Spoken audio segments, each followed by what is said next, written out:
Summertime is in the air. What is going on, everyone? Happy Saturday and happy podcast day. We're here to talk about a lot of stuff. It is a holiday weekend right now. Here in the States, we just had the 4th of July yesterday. Big holiday weekend here in the States. So if you live here, you're doing a lot of grilling out, beaching, backyard barbecues, hanging out with family, doing holiday stuff. And because of that, I think the wrestling news was somewhat on the lighter side this week, but we still have a lot to talk about because we are just 1 week away from one busy-ass wrestling weekend, and we are going to be here next weekend for all of it. AEW All In, also WWE Saturday Night's Main Event, and WWE Evolution all coming to us 1 week from today, next Saturday and Sunday, and we're going to be here for all of it. So because we have those three big shows and their cards nearing completions, big Dynamite on Wednesday, which was really good. We had a taped 2-hour SmackDown. I had to double check to see what year it was because I don't remember the last time we had a taped 2-hour SmackDown. It's been a while. So they've mostly set up the cards there. We had 2 more matches added to Evolution, I think, last night. 1 more match added to Saturday night's main event as well. And the all-in card for AEW is pretty much complete. So we're going to kind of run through the cards for all 3 of those shows. Plus, talk a little bit about SummerSlam, because don't forget, we have some championship matches already set for SummerSlam, including John Cena versus Cody Rhodes. And a lot of fans are starting to speculate whether or not we might see a double turn at SummerSlam. I don't think we are, but the more you think about it, you're like, that might actually be fun. So lots to get into, including some wrestling news today. We're going to talk about some news on Britt Baker and what's going on with her. Also, AJ Styles and Karrion Kross and Darby Allin. We have news on all of them. And like I said, we'll run through really quickly last night's SmackDown. It was taped. We read the spoilers days ago. It was just a pretty much, run-of-the-mill SmackDown, although there were a couple of really good matches, including that Andrade and Phoenix and Fraxium match. And, I think that the main event wasn't half bad either, I don't believe. And we had a couple of good matches on Dynamite as well, including a big new stipulation for Jon Moxley and Hangman Page. Their championship match at All In is now going to be Texas Death. We've got a Texas Death match. Not the first time these two guys have faced each other in a Texas Death match, by the way, but this one is huge, and it's really setting up for what appears to be some WrestleMania 40 level of booking in that match at All In, especially if it's the main event. If it's not, then Moxley's probably going to be hanging on to the title. But we'll talk about everything going on in AEW and WWE as they head into next weekend, which is going to be a really, really big weekend of shows. I'm going to adjust. My light was just facing the wrong way. There we go. It's a little bit better. And, should be a fun little hangout Saturday. So if you do live here in the United States, I hope you guys had a great 4th of July yesterday. I hope you were at the beach. I hope you didn't blow your hand off the fireworks. And I hope you ate some hot dogs and had some nice, ice-cold, delicious American beer. Not real American beer. Just any sort of beer that's made here besides real American beer. I hope that you enjoyed some of that, and I hope you guys are having a great weekend right now. Thank you so much for being here. Let me do a couple of quick shout-outs here, and then I'm going to let you guys know what to expect from us, including what to expect from us tomorrow. I won't ditch you guys, I promise. I'm really sorry about last Sunday. We had a watch-along scheduled, then I bumped it to 3 hours earlier, and then I canceled it altogether due to a whole bunch of different factors, so I'm sorry about that. We're going to be back tomorrow to watch Bash at the Beach 2000. But before we get into that, let me just say hi.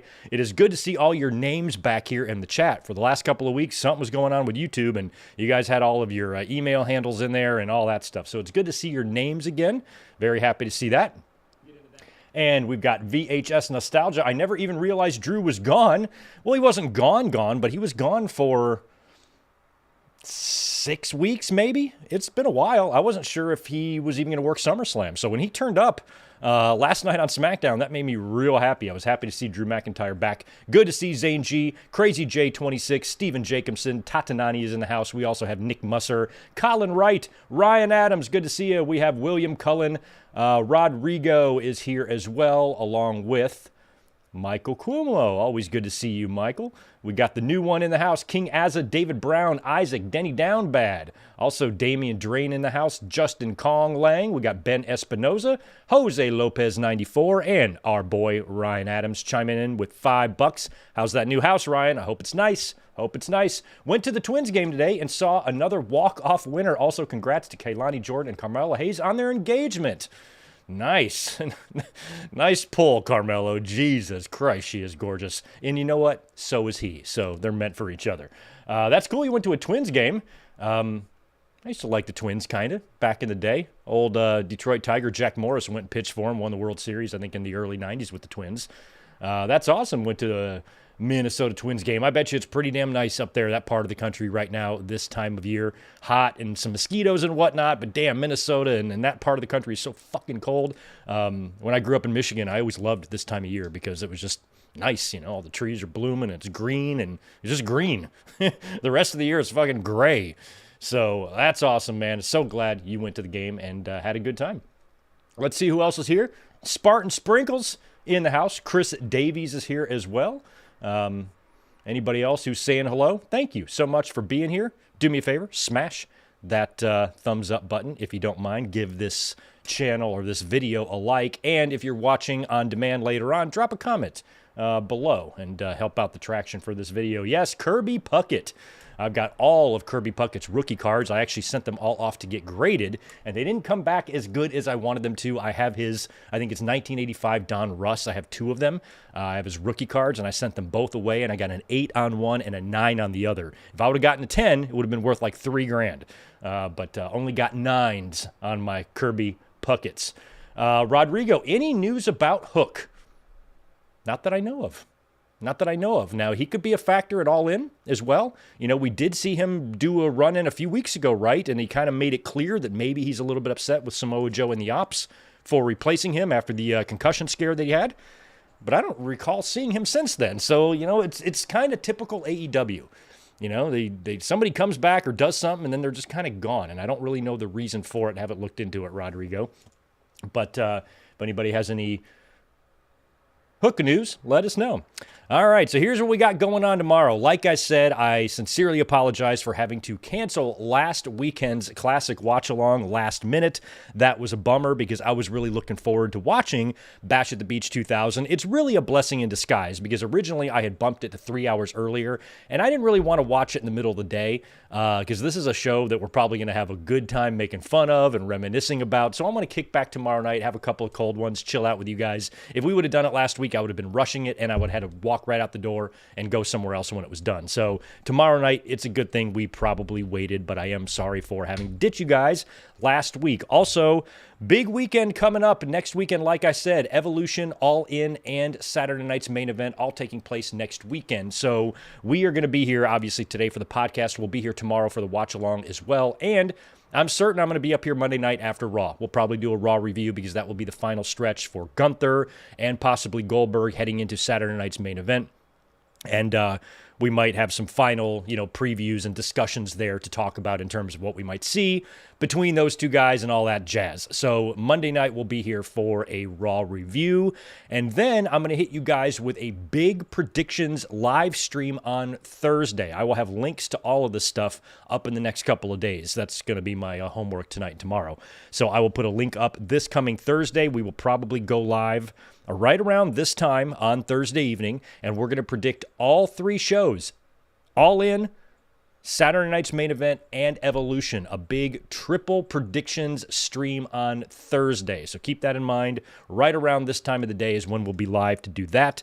And then for Saturday and Sunday, I'm still trying to figure out what to do for All In and Saturday night's main event. We might try to squeeze in an all-in watch-along. That's going to be a little early for me on the West Coast, but I still think it might be fun just to watch all-in, take a break, watch Saturday night's main event, and then come up and do a full review. I got to decide, between watch-alongs and reviews how I want to space this out. Still working on it, and I'll have links up to all of that stuff, of course, for you by this week, early this week. And then also next week, Evolution. Kind of sucks that we're going to have to watch Evolution instead of a classic watch-along next week, but we'll probably be here to do a watch-along of Evolution instead of a review, since we're usually doing watch-alongs on Sundays anyway. So a big week here. You got me 3 days in a row right now, then again on Thursday, then, of course, next Saturday and next Sunday as well, with all of that all-in Saturday night's main event and Evolution. Fun times going on. So that's the week we have ahead of us, and it's going to be a big one. So thanks again for being here and hanging out with us this afternoon. All right, let's start with this week. What should we start with? So much to get into. Why don't we start with AJ Styles?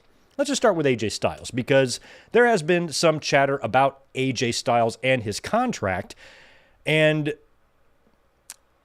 the fact that when he signed that deal, I think it was like, a 5-year deal back in 2019, he went on record then and saying that was going to be his final contract and that he wanted to retire a WWE superstar.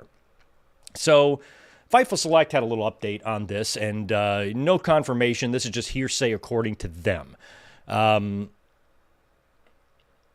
Fightful spoke to those familiar with the AJ Styles situation, who claimed that those close to Styles, Fightful spoke to those familiar with the situation, who claimed that those close to AJ Styles said he had signed a 1-year extension with WWE. We did not get any clarity as to when the extension would have been signed or when it would expire.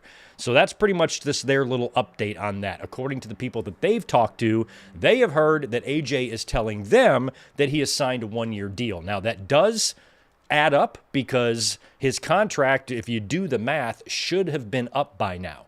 Usually when people sign an extension, you get some sort of word or official word from WWE. We haven't heard any of that yet, but his contract, unless there's some injury time on there we weren't sure of, it should be up already. So he should be into his extension by now, because he's been featured on TV and he's got an Intercontinental Championship match coming up at some point against Dominic, and might even have another match with John Cena before all is said and done with AJ Styles. So it sounds like the 1-year extension is legit, and I think that's good, because if AJ, 5 years ago might have said, this is going to be my final contract, I'm going to retire when it's over,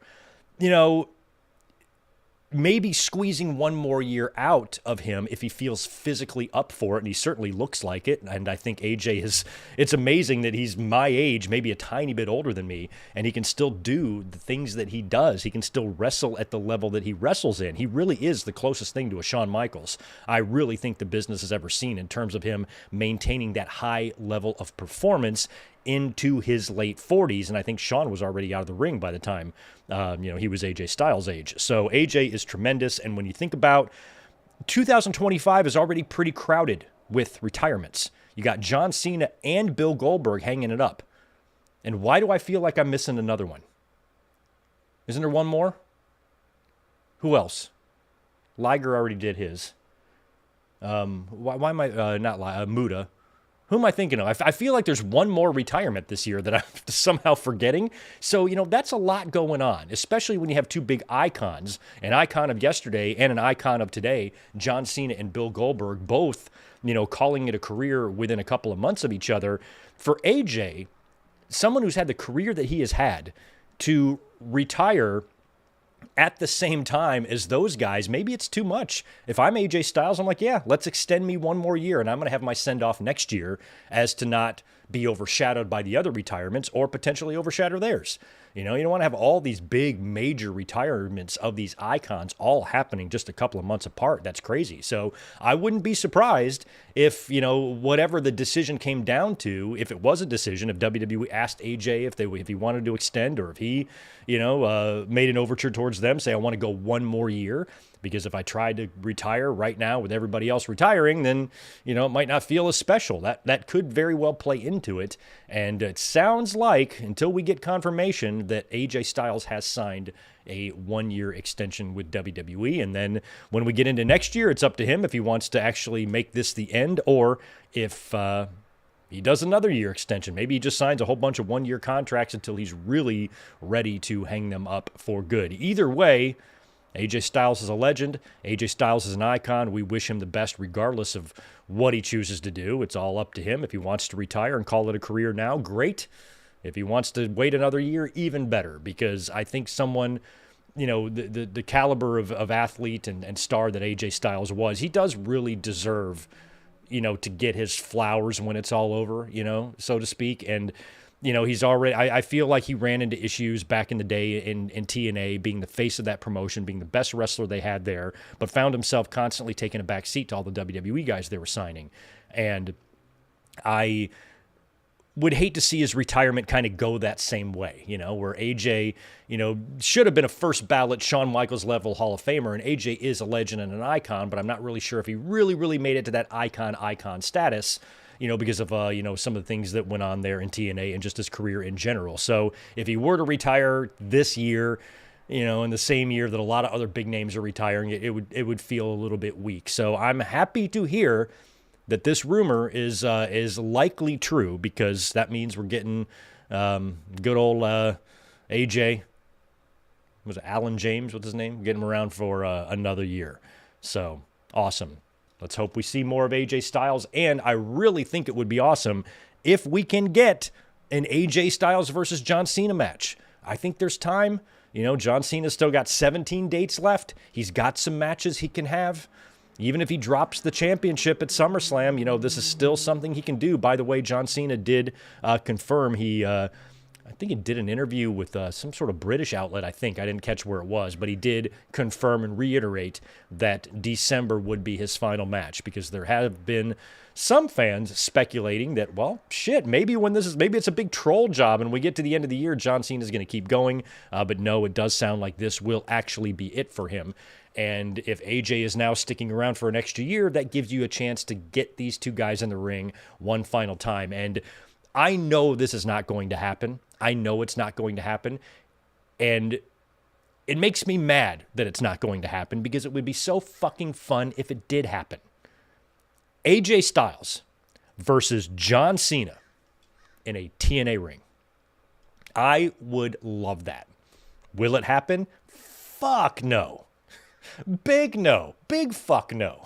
No way in goddamn hell will that happen. Why? Because WWE is no fucking fun. That's why. But I would love to get that match in a TNA ring. That would just be fun, fun, fun, fun, fun.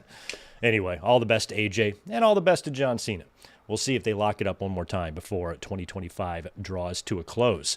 Also, not too much of a surprise here, but our Mount Everest climbing friend, Darby Allin, is set to return to AEW television imminently, and most folks would be surprised if he did not make an appearance at All In.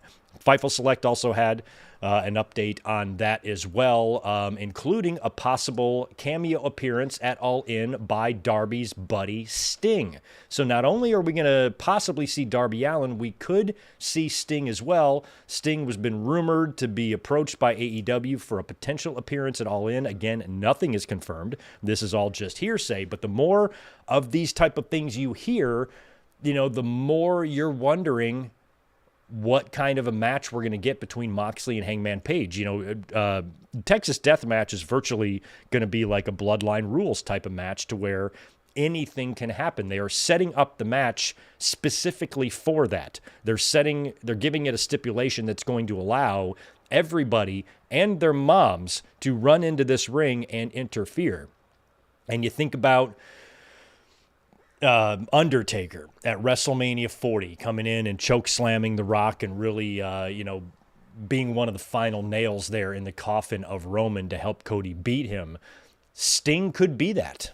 Sting could play the role of Undertaker at WrestleMania 40. He could play that here at All In, and I think the fans would pop hard for that. We have seen Hangman Page. Hangman Page also did, maybe it was the British publication or whatever it was that interviewed him, not John Cena, but Hangman, in character anyway, has reiterated that he does not want the help of Swerve Strickland to win the title. He does not want his help specifically. Didn't really say anything about anybody else's help. So it sounds like they're really setting this match up to be a hugely overbooked, bonkers party. And in order for it to work the way they want it to work, it has to main event. So if Moxley and Hangman main events All In, and there's no confirmation yet that it will, there are 3 potential matches that could main event. You could do Mercedes, because if Mox is going to hang on to the title, you can do I would do Mercedes and Tony over Kenny and Okada, to be honest. But any one of those matches could main event if the plan is for Moxley to keep the title. But man, I think that would be a big mistake. I think that would be a big mistake. The plan, I feel like all the fans want this. They can feel it. They feel the momentum, moving in that direction with, rumors of Darby Allin's return and whatnot. And I really think that Tony needs to make this match the main event, book the ever-loving fuck out of it, and have Hangman win. But we're going to talk more about that death match in a minute when we talk about Dynamite. But having Darby Allin show up, everybody can get involved. You can even have Swerve out there if you want, but Hangman doesn't want his help. But I think Darby or Sting could be the final nail in the Moxley coffin at All In. That's the way I'm hoping it goes. But we'll be talking more about Mox and Hangman here in just a second. I also want to talk about Britt Baker. Britt Baker has been making some news around the internet lately because of a post that she put up on Instagram. This is kind of one of those inspirational quote type of deals here, where she posted the other day on Instagram. I think this was like 2 days ago. And here's what her post says. It says, it's an inspirational quote. A bottle of water can be $1 at a supermarket, $3 at the gym, $5 at the movies, $6 on a plane. Same water. The only thing that changed its value was the place. So next time you feel your worth is nothing, maybe you're at the wrong place. I don't really think that's that cryptic, to be honest. I think that's pretty straightforward. What that tells me is that Britt has got some frustrations, is all. And that sparked a lot of rumors that she was trying to get out of AEW. She wants to try to get out of her AEW contract so she can go to WWE. Now, you know how I don't like when fans assume things, right? But that's a pretty fair fucking assumption when she posts something like that. And what's funny is Natalya commented on that post from Baker that I just read, to which Baker replied, and I quote, "Careful, Natty, the dirt sheets will have a field day," with like a laughing emoji. Britt, what the fuck did you expect? You can't post something like that and expect the fans to think anything other than what they thought. We haven't seen you in months. She came back to work the Mercedes match last year, and then she showed up recently to kind of confront Serena Deeb to fucking crickets, and the match never even came to fruition. It just doesn't seem like there's something going on with Britt Baker and Tony Khan and AEW. They have fallen out of love with each other. We can tell that. We're not stupid. Fans can see that. If everything was peaches and rainbows in AEW between Britt and AEW, she would be there on TV because she's healthy from what we understand. They just haven't been using her, and it might be one of those situations where Tony Khan knows she's as good as gone when her contract is up, and they've kind of undertaken a different philosophy lately in the company to where they don't want to get themselves in the situation that they kind of suffered from in the last 3 years or so, to where they're signing WWE people come in, don't enjoy their time there, and then want to leave. So from now on, Tony Khan is really focusing on people who are there for AEW. Your Will Ospreays, who never shuts the fuck up about how great AEW is. The people that want to be there, that want to sign long-term extensions, want to be part of the team, aren't looking to get out. And I think Tony Khan is kind of fed up with that shit. He's probably over it. And there's probably still people in AEW who want out. And if he knows that, or if he's aware of that, or he has that feeling, I wouldn't use them either.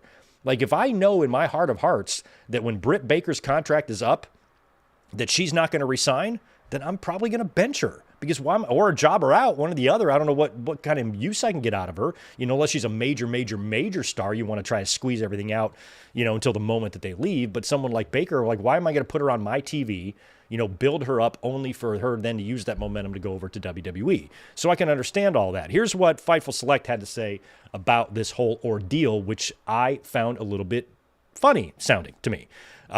Here's what they said. And I quote, Britt is still in AEW, and that doesn't appear to be changing anytime soon. Those that we spoke to familiar with Britt's situation said that the idea of her wanting out of AEW or even communicating that to AEW was, quote, news to them, and that they had never heard anything resembling that. Well, what the fuck did you think the Instagram post was? God damn. Beyond that, it was noted to us that Baker frequently shares and comments on posts from that page that she shared this week. To be clear, Britt Baker still has well over a year left on her AEW contract. With the possibility of injury time, there's a chance she could be under contract into 2027.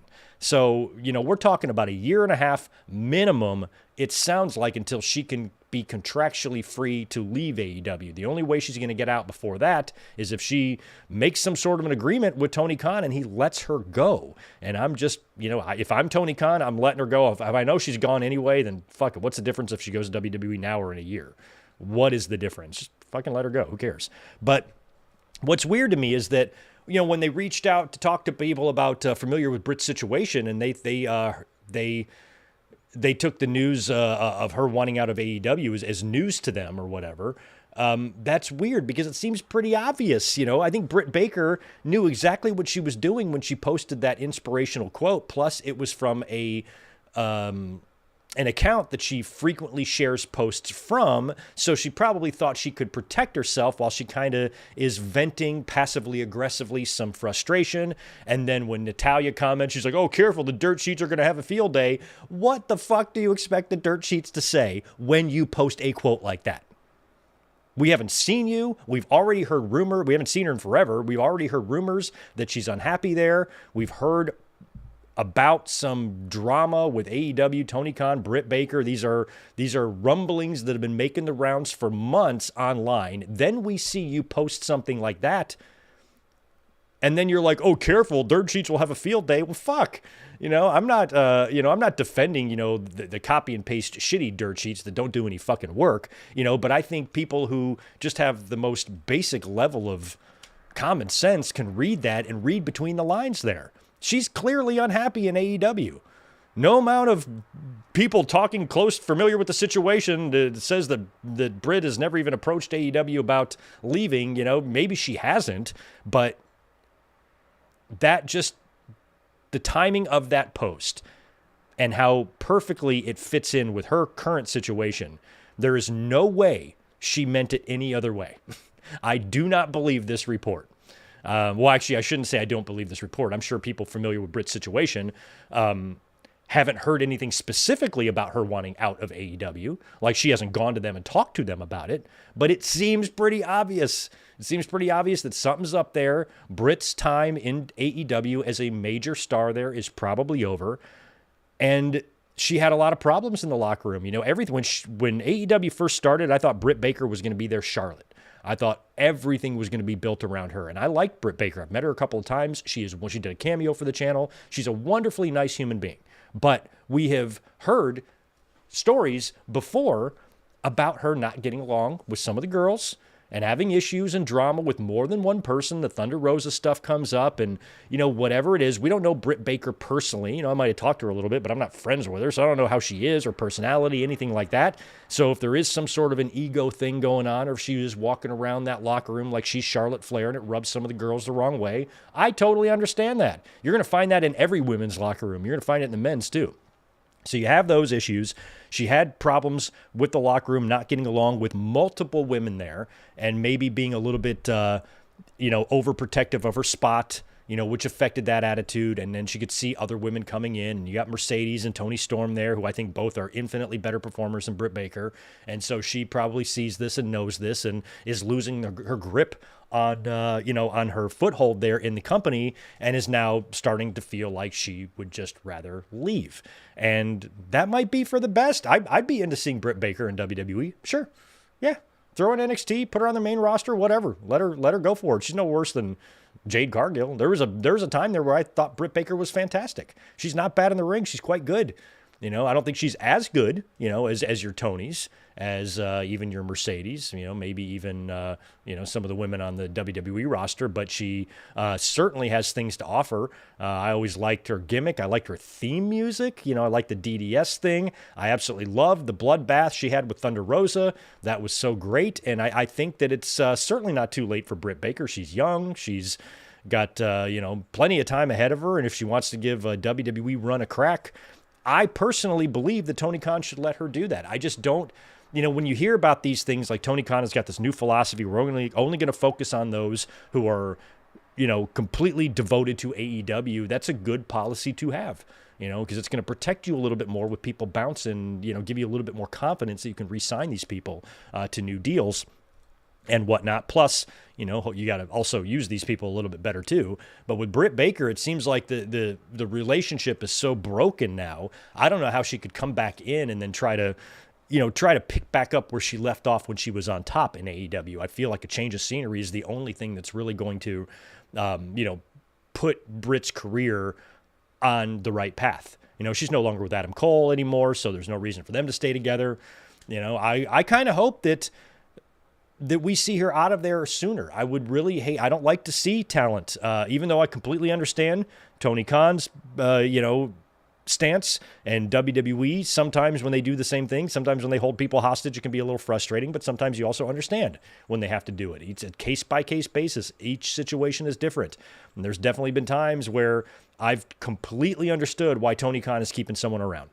But then there are other times I'm like, let them go. What are you doing here? And Britt Baker is starting to turn into one of those people. Tony, you don't need her. You're fine. You've got some issues in your women's division. You actually need to give the women more time, but you're not suffering from a lack of talent. You're suffering from a lack of understanding how to book that talent. So losing Britt Baker ain't going to do jack shit to your company. It's not going to make a damn bit of difference. And even though Britt coming into WWE would be interesting, she's not going to move the needle any more than Jade Cargill or anybody like that. So at the end of the day, it's not going to really affect WWE's lead over AEW in any way. It's not going to elevate WWE. It's not going to diminish AEW at all for him to just let Britt Baker go right now. And I think he should, because I don't like to see talent, any talent, no matter who they are, burning away years doing nothing when you have such a finite window of time where you can actually do this for a living. Your body is a ticking time clock. You've got, the older you get and the more bumps you take and all that, affects, your ability to do that job. And unlike, with the men, you see the men in the ring very, very late, but we haven't seen too many women in their late 40s and 50s still in there, although we are going to see Trish Stratus here at Evolution. So, I just feel like people are just burning away valuable years of their lives doing nothing, and that's when I don't like to see people just sitting on their butt. If you're going to be paying Britt Baker, then put her fucking on TV and use her. If you are not going to use her, then let her go and save your money. It's such a no-brainer to me. But doesn't sound like, unless something changes, unless some sort of agreement is made between AEW and Britt Baker, that we're going to be seeing her jump over to WWE anytime soon. Speaking of people staying or going in WWE, we also have some Fightful Select news on the contract of Karrion Kross. We've been talking about Karrion Kross a lot and whether or not he's going to be sticking around, but I felt pretty confident that he would, considering we are seeing him on TV a lot. And that doesn't really necessarily mean anything because R-Truth had a Saturday Night's Main Event match against John Cena and they released him 3 days later. But, Kross went to Saudi to work with Sammy. He's been on TV a lot lately, and from a character perspective, he is the most interesting. We are a long cry from the Dominatrix helmet that he came out with on Raw. People thought that did him in. People thought that he was absolutely buried, coming in, looking like the Gimp from Pulp Fiction and losing to Jeff Hardy in 10 seconds. And he's been able to shed that now, all these years later, and he's finally doing something that I feel like not only he can sink his teeth into, but the fans can as well. It ain't feeling like he's going anywhere. Here's what Fightful Select had to say about our friend Karrion. In recent months, detail emerged that Kross's contract with WWE ended in August, or I'm sorry, Oh, yeah, I'm sorry. In August 2022, Cross signed a new 3-year deal to keep him with the company until August 2025. He wasn't alone in those terms, however. We've since learned that his wife Scarlett was on the same length of a deal. Unless terms were already reached for an extension, her contract would also be up next month. Those we've spoken to in WWE expect that the duo will be staying, as Cross has been featured regularly on TV, was on a recent PLE, and has gotten new merchandise. No confirmation of a re-signing has occurred. So, again, we talked about this last week with him, kind of like Sonya Deville. And, and even like R-Truth, when he was originally released, he wasn't outright released. He was just told that his contract would not be renewed when it's up in, just a few weeks or whatever it was. So I feel like if Cross wasn't going to be staying around, he would have already gotten that word. If Triple H knew in his heart of hearts already, we're probably not going to be keeping him, I don't think he would have booked him for Saudi Arabia. So I think that Cross probably will stick around, and I hope he does, because I don't think he would go to AEW or TNA. I think there's some drama there with some people. And so I think WWE is really the best place for Cross, and I kind of hope he sticks around. So I feel confident that we're going to get that news, that Cross has re-upped with the WWE here relatively soon. At least I hope so, because I've been entertained by him. And I was entertained by Cross when he first got to NXT. Oh my God, the boner he gave me. Jesus Christ. I'm like, oh my God, this guy's going to be the next Brock. Obviously, I was wrong about that, and then I didn't give a shit about him for 6 years. And now I'm starting to care again, and I like that. So let's hope that Karrion Kross sticks around. Congratulations out to Danhausen, who's a Fatherhausen. Want to shout out our friend Danhausen, who welcomed a baby girl? I forgot if it was a baby boy or baby girl. A little tiny human slid out of his wife. That's what's important here. Congratulations to the both of you. And, I guess we could talk about this real quick before we get into some wrestling results. It's a story that was already out for a while that's kind of resurfaced over the past couple days, and it has to do with the WWE women's locker room not being particularly thrilled about the placement of Evolution and when it is taking place. And we've been clamoring for the past, when the hell was Evolution? 2018? 2018 or 2019. So I feel it's 5 or 6 years now since they did this for the first time, a show that was highly successful. Fans have been asking for it for years. WWE has a guaranteed home run here because the first Evolution was a success. The second one absolutely will be a success, but they drugged their feet, never really felt like doing it. They could have. It's not like they didn't have time or couldn't fit it in. They could have fit it in. They definitely had time to do it. They opted not to.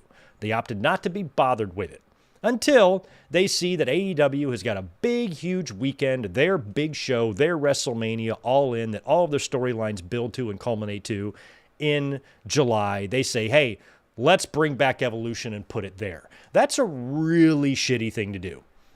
It does not benefit them whatsoever to put it there at all. There's no reason for it. It just is to be a dick. That's the only reason that Evolution is on the date that it is so WWE can be a dick.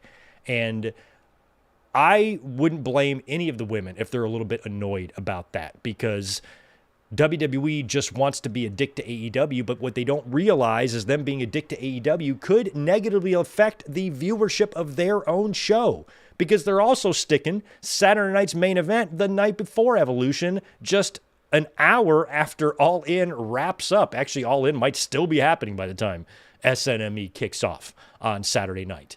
So it's like WWE was like, fine, we'll do Evolution, but we're going to put it here when it's surrounded by a whole bunch of other shows, when you might find some audience members not having the type of life that can afford them to sit around for 48 hours straight and watch hours and hours of wrestling. They might have to choose. They might not be able to watch this one. They might have to watch this one instead. Some fans might choose to watch Evolution over All In. I don't know why, but I'm sure some of them do exist. But there's going to be a lot of fans choosing to watch All In, and then who are going to watch Saturday night's main event. By the time you get to Sunday, they're just a little bit burnt out on wrestling, and they're going to go ahead and skip this one, read the results instead. So I feel like if Evolution was the week after, or just separated from this in any way, you would have been able to spotlight this show so much better, because another thing that we've noticed is it's being thrown together We didn't have any matches made for this thing at all a week ago, right? Now we have, how many do I have here? 4? They've really kind of loaded it up hard. I'm sorry. No, I got 1, 2, 3, 4, 5, 6, 7. So 7 matches booked for Evolution. And I don't know of any that were announced prior to Monday. Yeah, right? Rhea Ripley and Io Sky. That was the big one. And then what they set up JC Jane and Jordan on Tuesday. They set up Tiffany and Trish last night. Then they they got the women's 4-way thing, and then they set up Becky, Lyra, and Bayley on Monday as well. So everything is just like, boom, here you go. Let's just do it to do it. It's not, it doesn't come off as if WWE is really, even though I think this card is going to be good, it doesn't feel like they care about it, where you really want to highlight and spotlight women's wrestling. And if they didn't need to do this, which is another reason why this annoys me, and this obsession that they have is of just being dicks to AEW, this company that never has any chance of overtaking them or anything like that. They just want to be dicks. They're not competition. Oh, really? Well, you're acting like they are. So they could have also had the same effect by putting this pay-per-view on its own weekend. That would also be a great way to stick it to AEW, because one of AEW's glaring problems right now is they have so little time for the women. They've got some great women there. The talent is there. The talent exists there. It's about booking that talent. And unfortunately, Collision and Dynamite are still 2 hours. They're not 3, thank God. And Tony Khan really isn't giving any more time to the women other than one match or one segment, or a match and a segment. It's rare to get 2 women's matches on one of their TV shows. It's even rare to get 2 women's matches on their pay-per-views sometimes, when there's 9 or 10 matches on these shows. So if I'm WWE and I'm looking at that, and I'm looking at the way we present our women compared to the way they present their women, I would book this show on a completely separate weekend, promote the fuck out of it, let all them women wrestlers in AEW know you can come over here and get featured all the time. We have pay-per-views dedicated to y'all, where this guy just gives you one match if you're lucky on TV every week, and for a fact there are frustrated women in AEW's locker room, 100%. So I feel like the same thing could be accomplished and achieved there for WWE if they put Evolution, on a little bit separate of a weekend, give it more of its own stage, and show, the wrestling world and the wrestlers in this world who might be looking for new places to work one day, how they treat and take care of their women, and how they highlight them, they showcase them, they celebrate them. That would be just as strong of a message than just sticking the show on the same weekend. Like if All In wasn't on that weekend, I'm not even sure if WWE would do an Evolution. They probably thought to themselves, that would be a good place to put Evolution. That way if the women do well on Sunday, they can kind of compare, or hey, look, WWE outdrew All In or something like that. I think they've only sold 5,000 tickets or less for Evolution. It's not going to be a big crowd. There's going to be 25K probably at All In. So it's just kind of a bummer, because we're going to talk about the card here in a little bit, and it looks decent, So I feel like it should have been given more time, and it should have been separate from other shows. Saturday night's main event, I wouldn't even mind it if it was a WWE weekend. If it was Saturday night's main event on Saturday, Evolution on Sunday. Just don't do it on the same weekend as AEW's biggest show. You come off like such fucking douche nozzles when you do that. Triple H, you look like nothing but an asshole. That big giant fucking honker on you. My God. It's just shitty. It's just shitty. They could have put it a week from now. Have let All In run, and the following weekend run Saturday night's main event and Evolution on Sunday. Big WWE weekend, 2 big shows, right? And they can promote the hell out of it. Both would get their time. Both would get their spotlight. You'd have Goldberg retiring, and then you could do the women the next day. I even think that would be acceptable, but I think it would be even better if Evolution was just completely separate from everything, and it wasn't paired or coupled with anything. I think it's really shitty to do that, and I feel like it's WWE using its women just to fuck with AEW instead of giving its women the spotlight that they should get. And I feel like this is largely phoned in, this Evolution. They're just doing it. It's easy to make matches. Anybody can do that. But I feel like just creating this event, it's phoned in, and it's lame. And I think WWE could do better. A lot better. Let's talk a little bit about last night's SmackDown. We're just going to run through it. Not a whole lot going on the show. Plus, it was taped on Monday night, days and days and days ago, because Raw came on and aired a couple hours early at a special start time on Monday, so they could tape SmackDown right after. That aired last night, and we had Cody Rhodes coming out with his crown to, I guess, cut his victory promo. He is then joined by Randy Orton, who basically commended Cody for not hesitating, when Randy Orton did. He was, I was about to punch your head into the fucking fifth row, and I hesitated. You did not, and for that I respect you. All I got to say to you is just go out there and kick John Cena's ass. It was really like, it was the end of Major League. Wild Thing is on the mound, right? And he just got done fucking Corbin Burnson's wife, right?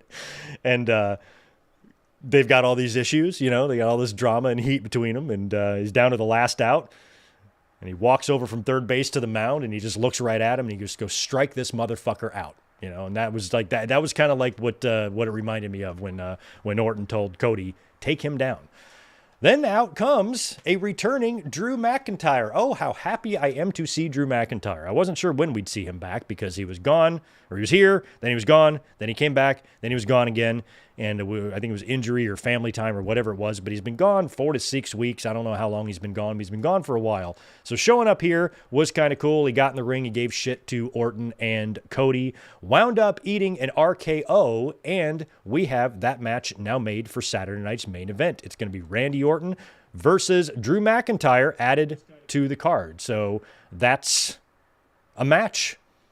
I don't know how they're going to book that finish there. I don't know if we're going to get a finish there. You don't want to beat either one of these guys right now. Randy Orton just lost again in another big match to Cody Rhodes, which he's been losing a lot of since he came back. And Drew McIntyre just showed back up. So I think you got to have a schmaz here or something like that. Cody Rhodes is currently not scheduled for a match on Saturday night's main event, so he could get involved there. I could see Cody maybe getting involved there, maybe Cena too. Who knows? We'll talk about it later. Also, last night, Charlotte Flair and Alexa Bliss. Charlotte reluctantly teaming up with Alexa. They had a pretty fun tag match and got the victory over the Secret Hervis. Alexa, after Charlotte executed her moonsault, Alexa kind of blind tagged herself in and hit her little twisted bliss thing for the finish. Charlotte didn't look happy about it, but then gave her a big hug. These two I like. I really like them together because Charlotte, I just have no interest in seeing her be Charlotte Hogan, right? A lot of Hogan, names, the name Hogan flying around the internet a lot lately with the young fans who now put the name Hogan next to any wrestler that wins a lot. Doesn't matter who it is. It's every single time, 100 out of 100 times, it's creative control. They are booking their own shots. Tony Khan is paying other wrestling promotions to let Mercedes win the championships. That's just how their brains work. I know.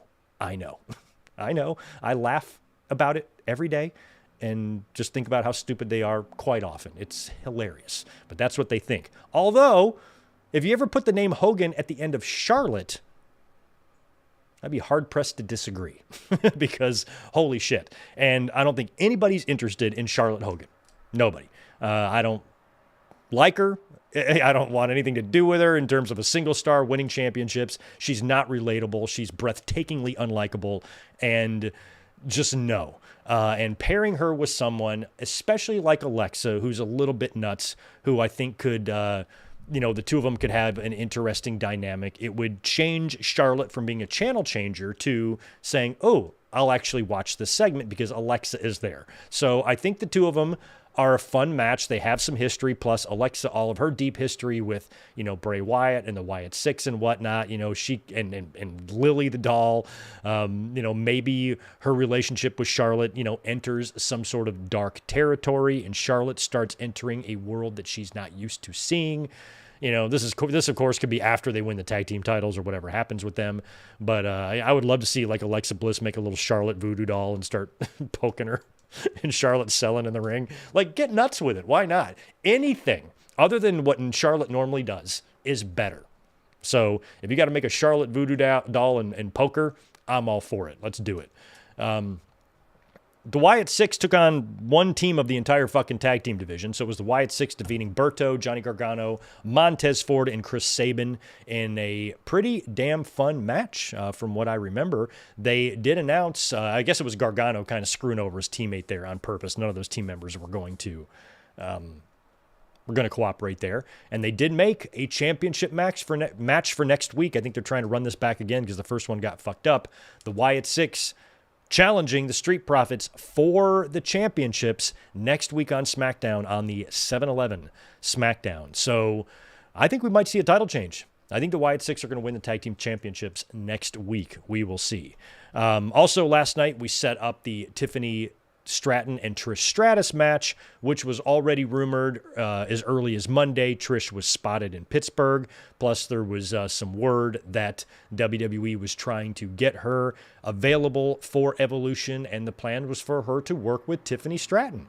And she came out. Tiffany and Jade Cargill were in the ring. Jade Cargill celebrating her Queen of the Ring victory, having a few words with Tiffany Stratton, who chooses her own opponent for this, which is kind of a weird way to do it. That's why this Evolution kind of feels a little bit phoned in. That's the way they did it, right? Am I forgetting something on SmackDown? It seems like Tiffany just was given the right to choose who she wants to face at Evolution, which is fine. It's not like it's the first time we've seen that.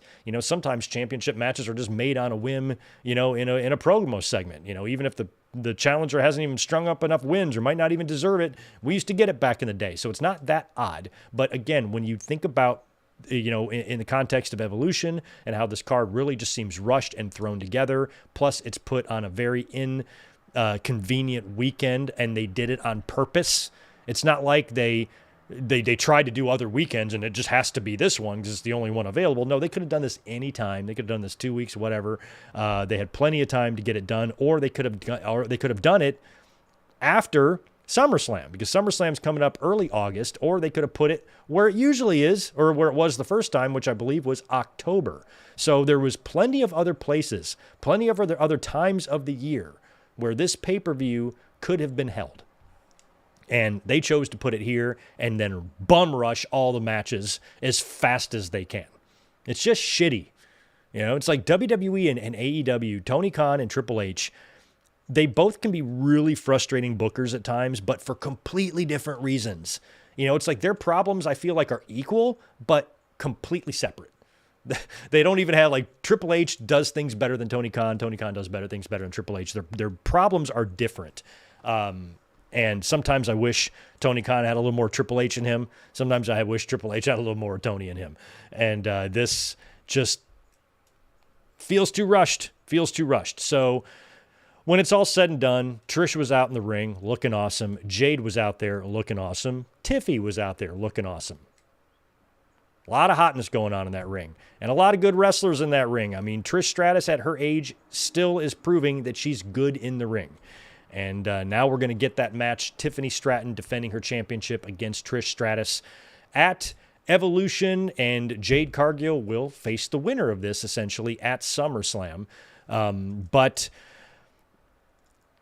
I'm not seeing Tiffany drop the title. I think it's going to be Tiffany and Jade Cargill at SummerSlam, and Jade will be facing someone at Evolution. She's going to have a match as well. She's going to be facing Naomi. So they added Jade Cargill versus Naomi at Evolution, which is interesting. Also backstage, Naomi attacked Jade Cargill with her brand new caution tape briefcase and reminded her of who she is and all that nonsense. So, Trish Stratus, I think, is going to be a fun challenger for Tiffany, but she's not going to win the championship. I don't know what they're going to do with Jade and Naomi. This is a rematch from WrestleMania. I was thinking Naomi would get her WrestleMania revenge by cashing in on Jade Cargill at SummerSlam. I still think that can happen, especially if Jade gets another victory here. Like, if Jade beats Naomi at Evolution, I think that's almost a guarantee that Jade is going to get cashed in on, because that's another win. But if Naomi wins, that's gonna make me unsure of my prediction, because I still feel like that's the way to do it. I feel like the way to do it is to have Naomi cash in at SummerSlam. So do Jade and Tiffany, have Jade win the title. She's a 10-second champion. Naomi comes down and cashes in, and then she can defend against Jade. But maybe if Naomi gets the win here, maybe she still cashes in on Jade, and then the plan is for Jade to then beat her for the championship. And then I don't know where that leaves Tiffany. But at this point, I would try to keep the Jade and Naomi feud going. I mean, this entire story between them as friends and foe, dates back quite a ways now. So I think it would be interesting if Jade and Naomi somehow figured out a way to have a match at WrestleMania next year, which would put them in the ring together for 3 straight WrestleManias. They were on the same team at 40, right? Then they wrestled this year. And then if they did it again, I think that would be a really fun long-term booking story between the two, rivalry between the two that has spanned, several years and several different pay-per-views and championships and multiple championships and briefcases. Might be fun.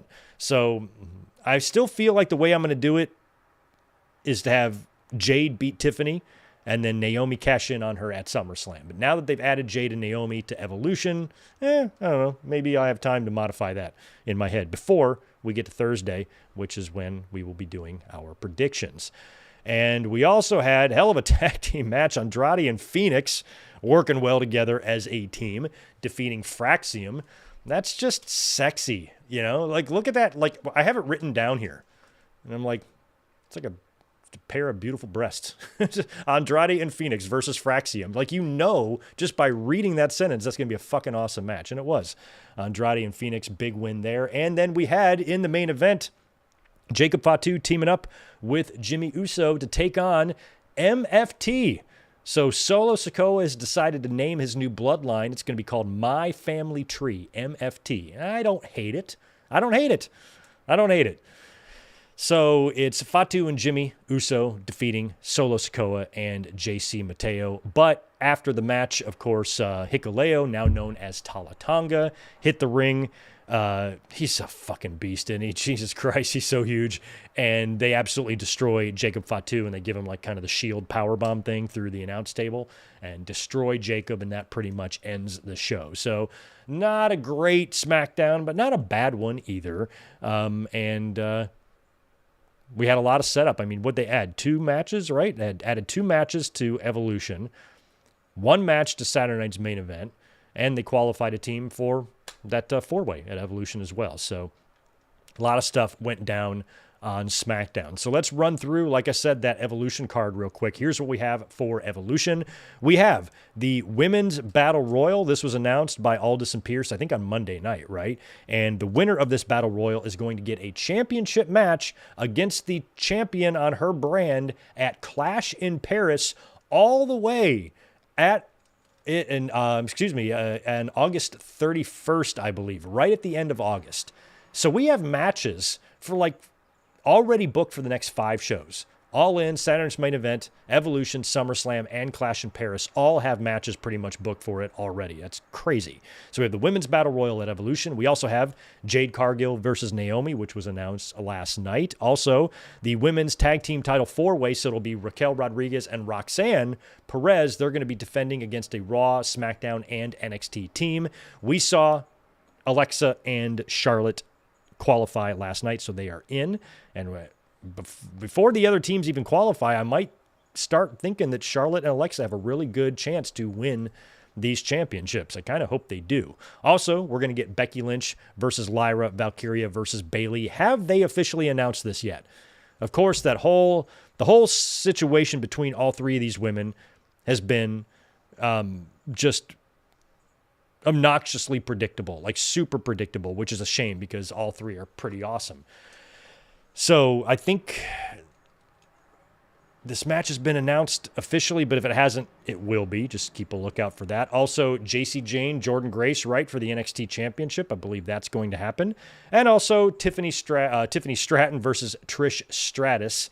TS versus TS for the WWE Women's Championship. That was set up last night. And what will likely be the main event, it's going to be Rhea Ripley challenging Io Sky for the Women's World Championship, and I wouldn't be surprised if Rhea Ripley wins it. Also, I think Nikki Bella needs to be in here somewhere, so maybe Nikki and Brie qualify as one of the teams in that 4-way. I hope not. It did look like Nikki was either setting up a one-on-one match with Liv or a tag match with her and Brie against Liv and Raquel, but then Liv got hurt. So I think we're still going to see Nikki there, just not sure what she's going to do yet. But they better figure it out. Whatever Nikki is going to do, if anything, is going to have to be set up on Monday night. If not, she might just be there as a host or something, because I feel like the plans for her were a little bit derailed. Here's what we have for Saturday night's main event. We've got Seth Rollins versus LA Knight, Randy Orton versus Drew McIntyre. That was set up last night, and Gunther versus Goldberg. I'm not sure if there's another one in there or not. But those are the three that I have. I think we'll probably get one more match for Saturday night's main event. Yeah, sure, give Rhea another world title reign. Max, Rhea is not doing anything differently than any other top star, male or female, has ever done. Anyone. John Cena, Randy Orton, Steve Austin, Bret Hart, Shawn Michaels, Hulk Hogan, Randy Savage. Like every single top star in history is booked like Rhea Ripley with the same frequency of title matches and challenges as Ripley. I mean, Ripley hasn't been champion in over a year. Or wait, she did. No, she won the title back. She lost the title. Yeah, right. She lost the title to Io. That's what it was. Or no, she didn't win it. Did she win it back? I forgot. Did she win the title back before Io? I can't even remember the trajectory now. But I feel like it's been since she lost it. She hasn't won it back. Maybe she did. I don't fucking remember. But the point is, she isn't being booked abnormally in any way at all. I think it just comes down to, fans just not liking when people win, but you got to stop turning on wrestlers just for that. Rhea Ripley moves merch, draws in ratings. She has a humongous audience base that might not be you and me, Max. We're not a 14-year-old girl. If we were, me and you both would be practicing Rhea Ripley's entrance in our living room every day. You probably already do, Max. I do too. It's okay. Don't be ashamed. But it's so incredibly typical, and there's nothing about anything going on with Rhea Ripley's booking that I find weird, because I've seen it 7 million fucking times. There's nothing different about it. She's a top star. It's not what the fans think. I think the fans want to think that Rhea Ripley's holding everybody down. I don't know why they want to think this or want to believe this. They think she's holding everybody down and whatnot. Look at the fucking champion is. The champion is Io Sky. She's had major victories. WWE treats Io Sky very well. They treat all of their women, at the top fairly, I think. They all seem to be getting opportunities just as much as the men. And with the women's division, it's a smaller division in general, and you have 7 fucking championships or whatever it is. You got 20% of the women's roster holding a belt. So I just don't think it's what the fans think it is with Rhea Ripley. They want to believe it's some Shawn Michaels, click type of situation. It isn't. It isn't. She's being used and put over because she's over as hell. And she's the top women's star in the company. She's front and center on every pay-per-view poster. I haven't seen the Evolution poster. Is there an Evolution poster out? Find it. Tell me where Rhea Ripley is featured on it. She is a poster boy or poster woman for the company. None of this is different. So it's just kind of how wrestlers are booked. It's not weird to me. But I also don't think it's a given that she's going to win the championship. I feel like that's going to be the main event. Might be a good night for her to win the title and celebrate and have this big moment or whatever, but she could just as easily have that at SummerSlam. So I try to think of a couple of steps ahead. So with Ripley, for the fans that are already, before the show even happens, are already butthurt about a potential Rhea Ripley victory, and they're already agitated about it before the match even fucking happens. So they already got a stick up their ass. Just going to pull it out. They're going into this just assuming, because they're cynical and jaded and angry and agitated for no fucking reason whatsoever, they're just going to assume that Ripley's just going to win and have another title win, and they're just going to have their mind set on that. Okay, well, let's think about whether or not that makes sense or not. It might, but what is Rhea Ripley going to do at SummerSlam then? Let's say she beats Io Sky. That means Rhea Ripley is now champion going into SummerSlam. Okay, who does she face? I got one idea. Stephanie Vaquer. So maybe if the point of Ripley winning the title is they can have this big showdown with Stephanie and maybe put Stephanie over, then I'd be okay with it. But maybe there's a way to factor in Stephanie and then you do some big three-way. I talked about the Bianca, Jade, and Naomi three-way at SummerSlam. That's not going to happen. Maybe it's Io and Stephanie and Ripley. Maybe it's Io and Asuka and Ripley. Maybe it's a four-way at SummerSlam. There's really no clear-cut path, it doesn't seem to be yet, for SummerSlam, although the fans getting that tease of Ripley and Stephanie is very, very attractive to all of us.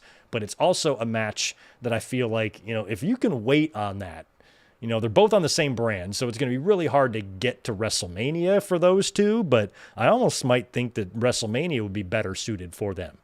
So what if, Rhea Ripley, maybe not here at Evolution, but maybe at SummerSlam, winds up winning the championship, and maybe the reason she's winning the championship is so she can carry it into WrestleMania next year and make your next star.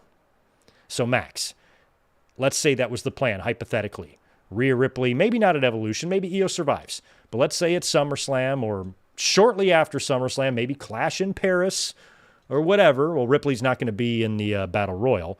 But that doesn't mean she can't get a championship match at Clash in Paris. So sometime in the next couple of months, Evolution, SummerSlam, Clash in Paris, your mom's house, wherever, let's say she wins back the championship. And the reason Triple H is doing that isn't to give her another championship and hold everybody down, but it's to do the exact opposite.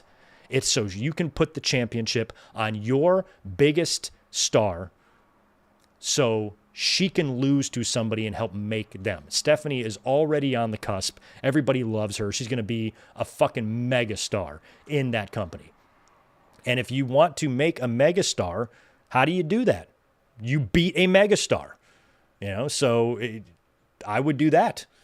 I would, that would mean Ripley would have another 7-month title run, which of course will just have people putting red Hulkamania bandanas, photoshopping them on her head for the next umpteen weeks or whatever, but you can't stop that. So you put the title on Ripley, she dominates, give her a couple of matches too, where the fans think that, she might drop the title, and then when she doesn't, they get all mad at her, and then when she goes into WrestleMania, you got them all cynical again. Ripley's just going to beat Stephanie. This is the same thing that happened in SummerSlam 2014. Remember? I was here on my channel saying Brock is going to fucking kill John Cena. No, good mic work. You're a fucking idiot. You don't pay attention. Cena always wins. They were all so cynical, so jaded, so butthurt that they just could not grasp the concept of Cena putting somebody over. Where to me, it was clear as day. I'm like, it's going to happen. Brock's going to beat John Cena. He's going to be the champion. And no way, Greg. You are stupid. You are high on crack. And I wasn't even high on crack that day.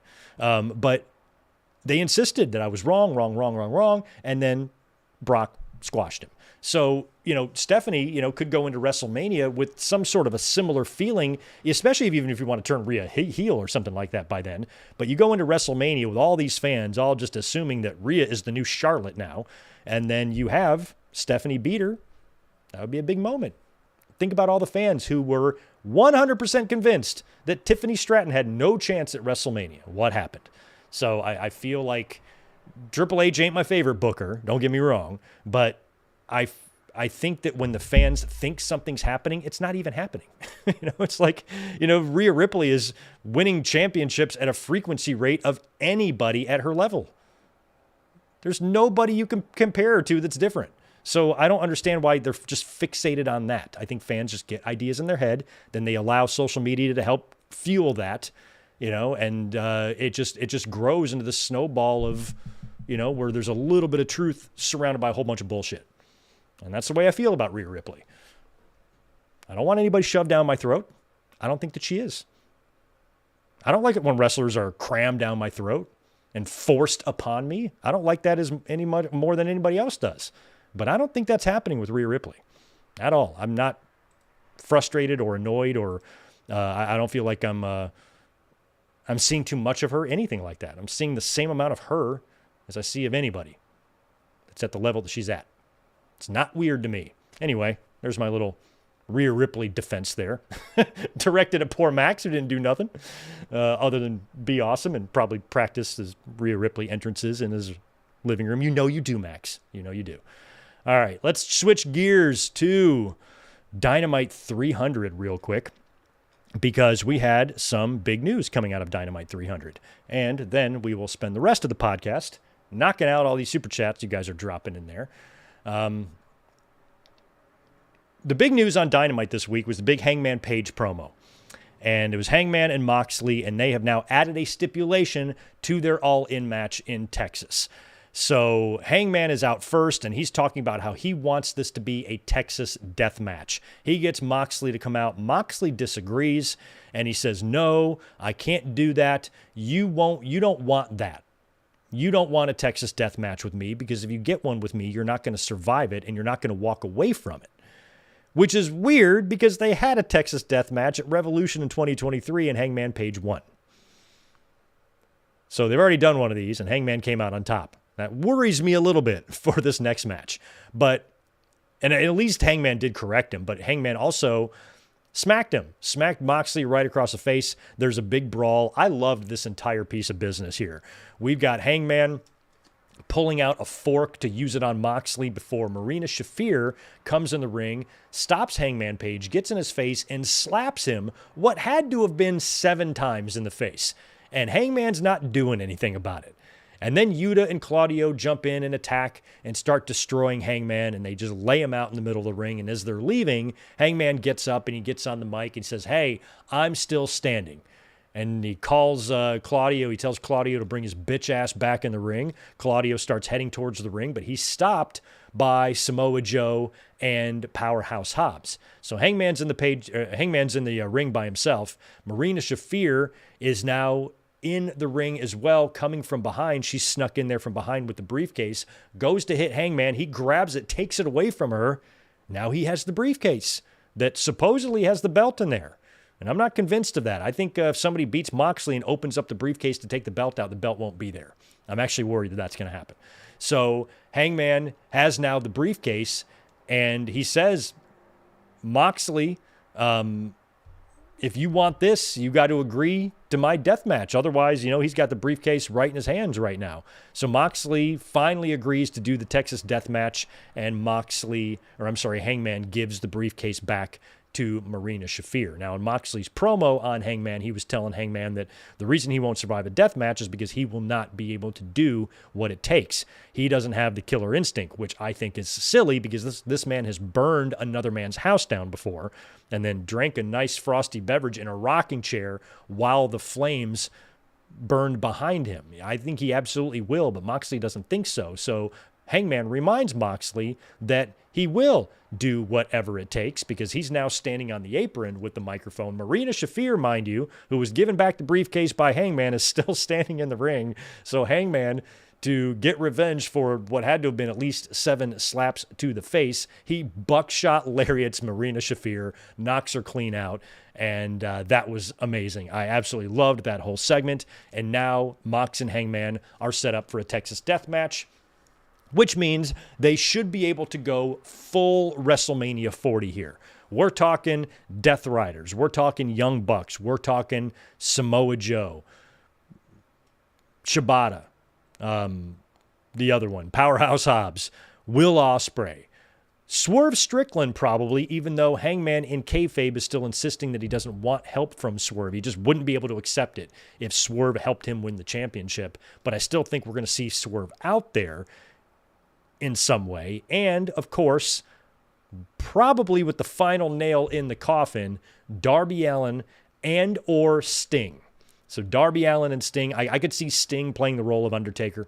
Somebody's got to be Undertaker. Somebody has to be Undertaker at WrestleMania 40 in this match at All In. Somebody's got to be that. So I think it's either going to be Darby or Sting.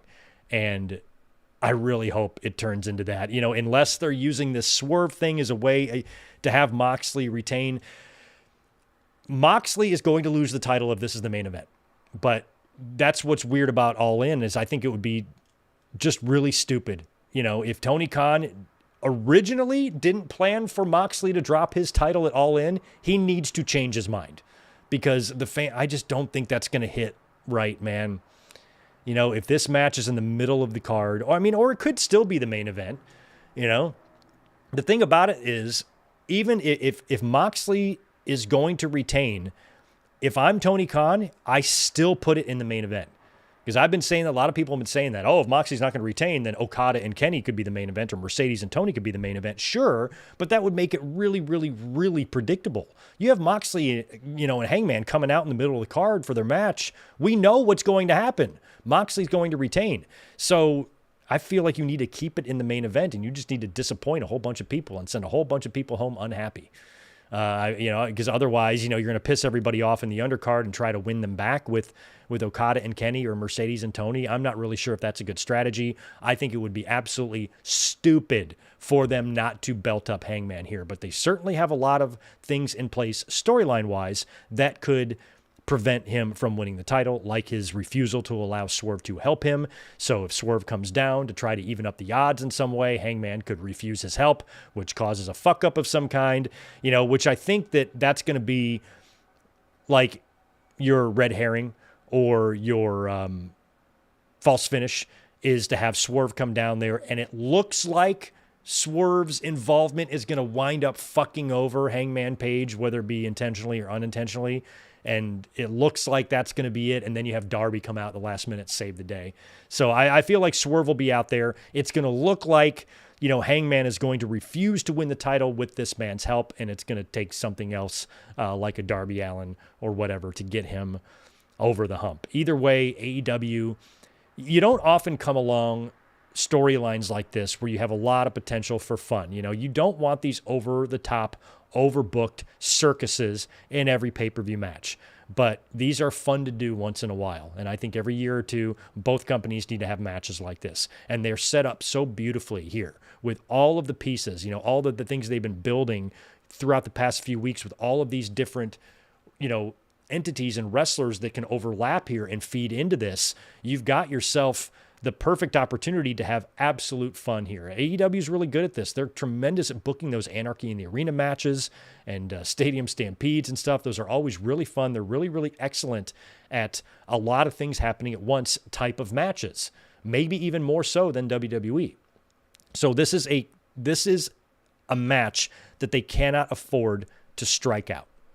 If this thing falls flat, or they don't do a title change here, or this thing comes off as a disappointment to fans, that's going to not be good, because AEW, I feel like, has been riding some momentum. Fans are starting to become turned off with WWE while starting to pay a little bit more attention to AEW. This is a slow process. It doesn't happen overnight, but you can feel that it ain't so out of balance as it was maybe a couple of years ago, and you can ill afford a major fumble right now. So, if you're Tony Khan, you need to try to give your audience one of its most memorable championship victories in your company history. You do that here at All In. There is no other option other than that. And I think if Moxley walks out of this thing with the championship, it's going to upset a lot of fans, and rightfully so, because there is nothing that Tony Khan will be able to do. Whatever this end game is he has in his head, I want Darby Allin to win in Washington. Who gives a fuck about Washington? Same with Danielson. Danielson coming back would be great. Darby coming back would be great. Either of these guys coming back and beating Moxley would be great. But I don't think anything, if you were to do a scenario with one of those two, or, with Ospreay and Swerve, who we'll talk about in a minute, might not even get title matches for a while, then it's going to be, it could be the death of you. It really could. So I feel like your only option is a Hangman championship win. You can't do it any other way. Darby, Danielson, winning at Wrestle Dream, winning it all out. Any other match won't be as good as All In. Bottom line, everything is set up here too perfectly for Hangman to win the title. This is as good as you're going to get. Plus, it's going to be your biggest crowd of the year. You're not going to have a house like this at any other show for the rest of the year, and you're probably, hopefully, not going to have a crowd this hot either. Hopefully, the crowd is ready to rock next weekend. And so I feel like you got to pull that trigger at All In. You have to. Also on Dynamite, Mercedes Moné defeated Mina Shirakawa to retain the TBS title. Thought there was a chance maybe she could drop the belt here with Tony Storm being at ringside and whatnot, but it was not meant to be. Mercedes got the win, rolling up Mina for the victory there, and she also nailed Toni Storm from behind with the belt when Toni came in to check on Mina Shirakawa. So we still have one more Dynamite, but based on how everything here is set up so far, I really hope this is a win for Toni Storm. Again, much like Rhea Ripley, fans are all mad at Mercedes because of the belts. Oh, Tony Khan's paying these promotions and blah, blah. Those fans are the equivalent of Marjorie Taylor Greene trying to get a bill passed where we can't change the weather anymore. She thinks liberals are changing the weather. And she thinks all the floods in Texas is because liberals are shooting chemicals in the sky and causing that to happen. She's a real person who thinks that.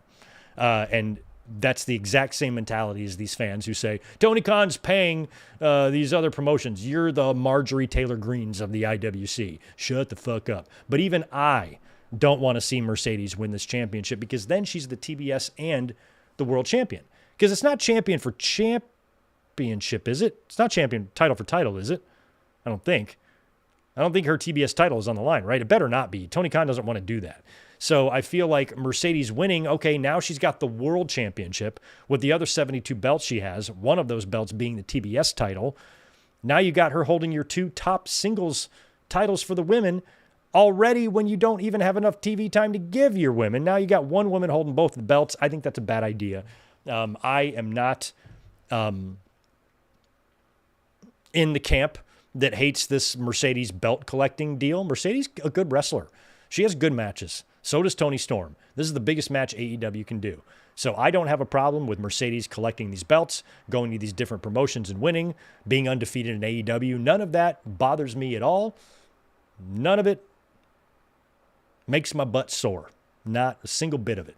But I don't want to see Mercedes beat Toni Storm. I like Mercedes, but I like Toni Storm more. And if anybody is going to finally put an end to Mercedes' big, long winning streak, Toni Storm would be a pretty good option since she is your most over star, possibly in your entire company. So I'm going Toni Storm, hopefully to retain there. I'll give it some more thought before we have our predictions. We had on Dynamite MJF becoming the number 2 entrant in the Casino Gauntlet at All In. He defeated Anthony Bowens, AR Fox, and Brody King in a 4-way to get that spot, because in a gauntlet, you want to be in there early. The earlier the better. It's not like a battle royal where the later the better. In a gauntlet, the earlier you get in, the better, because once the match is over, it's over. So he's going to be in there with Briscoe, who then comes out after the match. He's going to be number 1 in the gauntlet, and he ensures Max that he has a beatdown coming, and he challenges Max next week on Dynamite to a little talkie talk. So we're going to get a talkie talk between Max and Briscoe next week. And how about MJF showing up this past week in MLW and attacking Mystico? That's just wild shit, man. That's really wild. So I think they're setting up, because this saga is not over between MJF and Mystico. So I think the next time they wrestle might be for CMLL in Mexico. Maybe we have some revenge coming. On Wednesday, they paired up a couple of tag team matches with this new Superman movie, so I guess they had a couple of heroes and villains matches, and pretty damn good ones, too. We had Takeshita and the Young Bucks defeating Bandito, Roderick Strong, and Kyle Fletcher. That was really good. After the match, Will Ospreay and Swerve Strickland hit the ring, and the Bucks retreated, and of course, they have got the tag match at All In against the Bucks. It's Swerve and Ospreay versus the Bucks, and Swerve and Ospreay then pitch the Bucks putting up their EVP titles at All In. So if the Bucks lose, they're no longer going to be in control, because they had the big vignette on Dynamite where they were spending Tony Khan's money and all that crap and hitting up their old hometown and whatnot. So the EVP titles are going to be on the line, but Swerve and Ospreay had to put something on the line too. And Ospreay, without consulting Swerve, says, if you guys win, if we win, you lose your EVP titles. But if you guys win, then neither one of us can challenge for the AEW World Title for a year. And Swerve doesn't look too happy about that, but ultimately he will reluctantly agree. And now it's all set. Bucks agreed, and Swerve kind of reluctantly agreed here. that if Ospreay and Swerve lose, they can't challenge for the AEW title for a year. So that could be problematic. But it also, in a way, you're not screwing yourself the way Cody screwed himself, where, he couldn't challenge for the title again unless, he had another match where you reversed the stip or something. This is only going to be for 1 year. And we might actually see the Bucks win here. I hope not, but if they did win and Swerve and Ospreay couldn't challenge for the title for a year, that might be okay. Because if you're Tony Khan and your next couple of champions, okay, I'm going to go Hangman, then I'm going to go Darby. I'm not going to be able to put the title on Swerve or Hangman for at least another year anyway, because I got a couple other champions in mind to hold the title first. So a lot of fans might say, oh, shit, if they lose, then they can't challenge for the title. They probably weren't going to win the championship yet. Ospreay's going to be world champion in the company. We know Swerve will again, at least he better. But it might not be in the cards for them in the next year. So if you make this stip, you're not really hurting anything because they weren't going to win the championships anyway. And then the year will be over before you know it. Shit, the older you get, the quicker these years go by. So before we know it, the year's going to be coming up. They can even do a countdown to it. To where maybe both guys get a title shot on the day of the expiration, some triple threat, the two of them against the champion on the 1 year mark of where they lost that match. Something like that could happen. I wouldn't completely hate it. And if Swerve and Ospreay lost, I wouldn't be too panicky about that because they might not be able to be champion for a year anyway. So we'll see. At the end of the day, Bucks losing their EVP titles, I don't know how that fits in storyline-wise. Then they're going to have to, it'll be like bum-ass Corbin. They're going to have to go back to renting regular cars and all that. But even then, they were flaunting their wealth and whatnot. So even if they lose their EVP titles, it's not like they're going to be broke. But maybe, and there's not really an authority figure that can kind of stick it to them. Tony Khan, from behind the scenes, I suppose, could be booking them in all these crazy matches that they can't do anything about. That might be kind of funny. Constantly showing match graphics for the next week on Dynamite and the Bucks in some crazy match. Next week on Dynamite, it's the Young Bucks versus Powerhouse Hobbs and Samoa Joe and Shibata for fun. Just put them in a handicap match. No, it's against Powerhouse Hobbs, Samoa Joe, Bobby Lashley, and Shelton Benjamin in a handicap match. 4 against 2. That would be fun. Another one of those heroes versus villains match took place right after that big segment between the Bucks, Ospreay, and Swerve. Swerve and Ospreay beat the Beast Mortos and Dralistico in a tag match there. So Swerve and Ospreay are going to have to try to stay on the same page, going into All In. Now Swerve is, he's not too happy about the stipulation, and if Moxley and Hangman main event it All In and Ospreay and Swerve lose their tag team match in the undercard, maybe you don't see Swerve out there. Maybe Swerve is, Hangman doesn't want his help. Maybe Swerve is so pissed off about losing that match and he can't now challenge for the world championship for a year. He just leaves the building. So it's Ospreay and everybody else out there to help Hangman. Or maybe you have Swerve stay in the building, and as Hangman is celebrating with all of his peers, Swerve is in the aisleway like Owen was at WrestleMania 10, just kind of like shaking his head like, this is so unfair. It should be me, and now I can't even challenge for a year. I don't know. You could do some things there. If you want. Final match on Dynamite. Good to see Kota Ibushi back. Still not quite the crazy man that we knew him to be, but he's closer than he was. After it felt like he really fell off there for a while. But it was Kazuchika Okada versus Kota Ibushi in the main event of Dynamite. That's awesome. First match in 4 years between these two guys. And Okada got the win in a pretty hard-fought battle there in a really, really fun main event. And Ibushi he's still taking those bumps, man. Jesus. Every one of them, feels like it gives me a headache for the next 72 hours. But after the match, Kenny came out to make the save there because we had Trent Beretta out there and whatnot. And in the end, we got the big reunion and hug between the Golden Lovers, Kenny and Ibushi back together.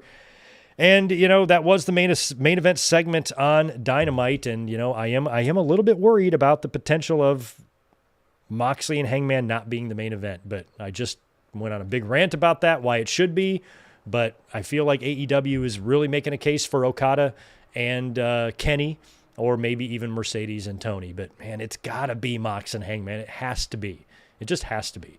By the way, Dynamite 300 was on Wednesday. Collision 100 is tonight, and it was taped on Wednesday. Here's what you're going to see on Collision, which goes live in about an hour, or not goes live, but airs in about an hour. You're going to see Willow Nightingale and Max Caster in action. We're going to have a three-way between Shelton Benjamin, Kevin Knight, and Nick Wayne. That'll be pretty fun. Thunder Rosa, Queen Aminata, TJ will be taking on Athena, Thekla, Julia Hart, and Megan Bain. That's a match, my God. Also, Kyle Fletcher versus Daniel Garcia, and FTR versus the Outrunners, which when I read the spoilers, sounds like it was a hell of a match. So that one I'm going to check out when I get home from work tonight. Here's what we have for the AEW All In 2025 card. One so far, anyway. 1, 2, 3, 4, 5, 6, 7. I've got 8 matches on here, so we'll see if they add any more. I think they probably will. We have the men's and women's casino gauntlet match. Yeah, men's casino gauntlet, women's casino gauntlet. We have the Hurt Syndicate defending the tag team titles against Speedball Mike Bailey and Kevin Knight. We have Adam Cole defending his TNT championship against Kyle Fletcher. I got a feeling Kyle Fletcher will be winning the title at All In. Also, Swerve and Ospreay versus the Young Bucks. If the Bucks win, Swerve and Ospreay, neither one of them can challenge for the World Championship for a year. And if Swerve and Ospreay win, the Bucks lose their EVP titles. Toni Storm defending her AEW Women's Championship against Mercedes Moné, Kenny Omega versus Kazuchika Okada, and Moxley and Hangman in a Texas death match. So that's a hell of a card. And to be honest, I'm not happy with the Evolution build and how it was just thrown together, but when you look at it on paper, the card looks pretty good. When you look at Saturday night's main event on paper, the card looks pretty good. When you look at All In on paper, the card looks fucking awesome. So we should be, even though WWE is choosing to be dickheads next weekend and flood us with a bunch of pro wrestling content and pro wrestling shows on an already very big weekend, we should be set up here to see some great things. Should be a good weekend next week. I think all 3 shows have potential to deliver. So let's hope that they do. That's a big hope, though. My God. A lot going on. So many matches, so many cards, so many shows. Yeah, we got to the end of my notes anyway, and that was what was important to me. Let's take some time now and answer some super chats and whatnot. Do me a favor, smash that thumbs up button for me if you don't mind. Also got some plans in place to make some changes to the podcast this fall. I'm going to give you guys more details on it. It's going to improve it. Nothing's going to really change. We're still going to do it on Saturdays, but they might be longer. We might do them later on in the day, and we're going to have them much more listener interactive in terms of you guys choosing what stories we're going to talk about and whatnot. So I'm working on all that right now, and the plan is right around Labor Day to start a kind of a new format here, but we're still going to be talking about news and talking about everything like we always do, but I'm going to be making a few improvements, I should say, not changes, but improvements to the podcast this fall, but it's not going to be able to get going until after I finish my really, really crazy summer, but I'm looking forward to it, so stay tuned to all that. Let me try to find, go back to my first one. All right, Ryan, I got that one about the Twins game. Spartan Sprinkles is here with $5. Thanks for that. I hope the crowd cheers Gunther and then gives Goldberg the na-na-na, hey, goodbye treatment. That man's ego would die. It would be glorious. I think you told me the same thing on Twitter, and that's wishful thinking. WWE, you're not going to come out and just get buried and then have the fans shit on you when you leave. That's not the way Goldberg is going to go out. Some fans are worried that Goldberg is going to win the championship and then Seth Rollins is going to cash in on him. No, I cannot see that happening. This is Saturday night's main event. WWE does not do anything crazy on Saturday night's main event. I had Kevin Owens winning the Winged Eagle title on the first one, or one of the first ones, and then we quickly realized that these shows aren't like that. Seth's cash in is going to be SummerSlam or something like that, or beyond. I don't think it's going to be on Saturday night's main event. And you gotta remember that Goldberg, this is going to be Goldberg's retirement match. And the they're going to want to go out on a high note, even if he has to lose. So I've been saying, because Gunther has been slowly kind of showing some more babyface tendencies, even on Raw, calling out Seth Rollins, hey, I'm right here, briefcase boy, come out and get me. So he has no fear for Rollins.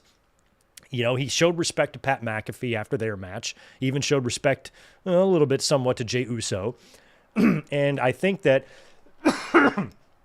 if Goldberg gives him a little bit of a run for his money here and then Gunther beats him, maybe Gunther, I feel like Gunther will beat Goldberg and then show Goldberg respect, shake his hand, raise his hand, maybe leave the ring, allowing Goldberg to have his moment to say goodbye with his music playing. I think that's going to be the send-off we get, because you have to end on a high note with a retirement match like that. Goldberg has to be the last thing we see. So if he loses, he's not just going to lose, go to the back, and then Gunther is going to be celebrating with the championship. I think if Gunther beats him, Gunther is going to be gracious in victory and leave and allow Goldberg to have the ring. That's how I would do Saturday night's main event. That's how I would do it. They're not going to get crazy. They're not going to bury him. Seth's not going to come in and cash in. I don't believe any of that's going to happen at all. We'll see, though. Sean Martin, thanks for the $10, my friend. The thing people seem to forget is Britt told us that she had a stroke while rehabbing her back. Are strokes not a big deal anymore? That wouldn't affect her conditioning? Yeah, you're right. I kind of forgot about all that. Yeah, Britt had, issues as well, but in terms of like what's going on with her right now, I think she's healthy and cleared and fine. Yeah, she was out for a while. Yeah, she had some injuries. Yeah, she had some problems for sure. And I'm sure it would affect her conditioning, but I don't think her conditioning is what's keeping her out of the ring. I think it's AEW just not using her, or Tony Khan believing that she's going to be out the door and off WWE the minute that she is available. So why am I going to bring her back to TV? So yeah, you're right about all of that, but I don't think any of that is relevant to what's going on with her, like at the moment, But yeah, I did kind of forget that she did have some issues there with her health. Her and Adam Cole both did when they were out for those extended periods of time. So I've always liked Britt Baker. I've always been a big fan. So I'm hoping that she can one day re-find her footing somewhere, get in the door, maybe have a little bit of better of a backstage reputation with some of the women, because Britt's cool, and I like Britt. There you go, Ryan. I like that. AJ Styles versus John Cena at Clash in Paris. That's where you do it. Imagine that crowd. Imagine that crowd. Oh, that would be so great. That would be so great. I'm into it. 10 more from Sean Martin. Appreciate that. The other thing about Britt is the last time we saw her, she stood in the ring and shouted at Serena, "Nobody cares." Britt disrespected Serena by doing that on national TV. That was unprofessional. Yes, if it was unscripted. Do we know that for sure, or we're just speculating here? But yeah, when she did that, it did. I mentioned that earlier. It was out like to crickets. She's like, "Nobody cares. Nobody cares." I'm like, Earth to Britt, nobody cares about any of this. When you're saying nobody cares about Serena, it doesn't sound like anybody cares about you either. So yeah, that was kind of a shitty thing to say. And that's probably part maybe of why we are not seeing her, because Britt just, maybe she's got just a little bit of a tude. We don't really know for sure. But yeah, that did come off like it was unplanned. I don't know why I'm thinking of this now. Remember years ago when, was it AJ Lee and the Bellas were getting into it? And I think the Bellas were like, all you do is skip. Even though that's wrong, and AJ Lee is infinitely better in the ring than both of them, I just thought that it was funny and it got a chuckle out of me.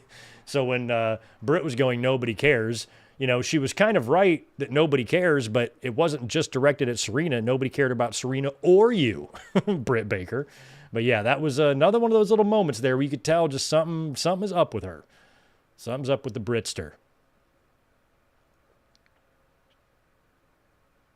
Oh, yeah, Rodrigo, thank you for the reminder. We have NXT Great American Bash coming up as well. When the fuck is that? Is that Tuesday or something?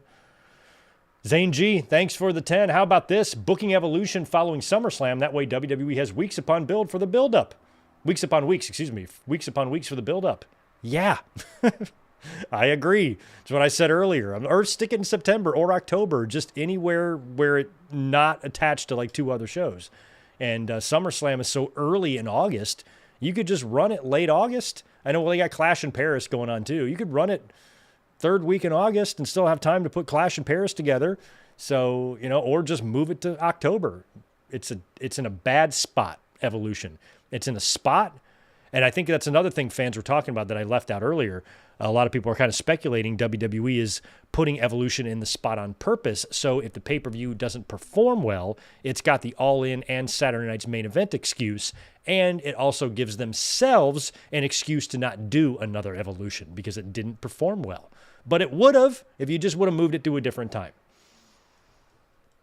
When WWE chooses being shitty people over what benefits the fans, that's when they're going to lose me as a fan. Or they start to lose me as a fan. And they've had a history of this. $2 from Ryan. Just realized Jesse is calling Goldberg's match. Wow. Jesse has never called a Goldberg match. That's interesting. Yeah, I guess he will. That's kind of cool, though.